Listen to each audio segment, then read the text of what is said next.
Here we have an example of a cross, and we've got two different genes that we're looking at, and they're both flower traits. So we have the flower centers. So the centers can be either red or yellow.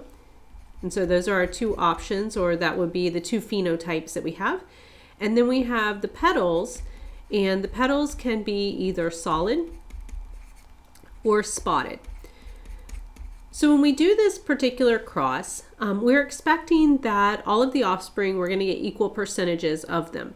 But if you look at the offspring that we've got 4 different phenotypes, and notice that the numbers are nothing alike.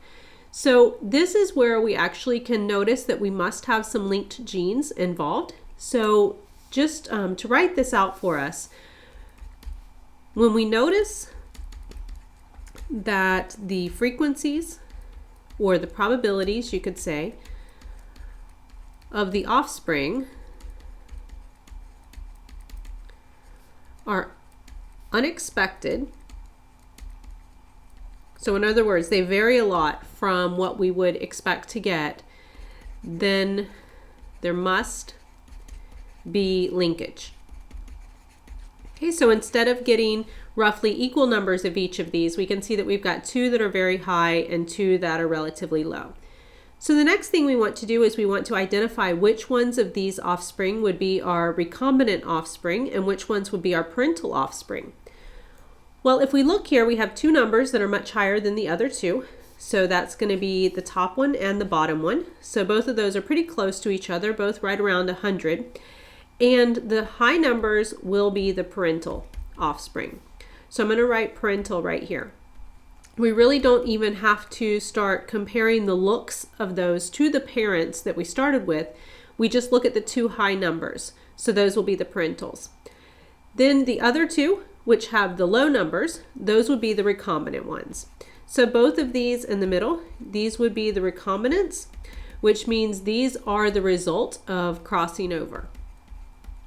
And that would be crossing over between these 2 genes that we're looking at, which is, again, this gene that affects the color of the center of the flower and then also affects whether the petals are spotted or not. Once we've identified this, we can calculate what we call a recombination frequency.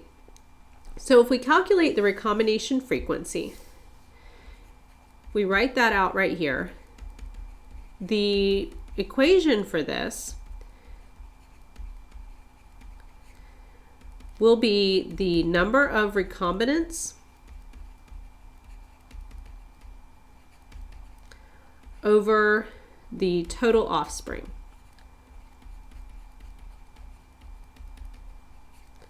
Okay, so if we wanted to go through and do that, we would first add up the total number of recombinant offspring, which we've already identified that the 2 middle offspring would be the recombinant ones.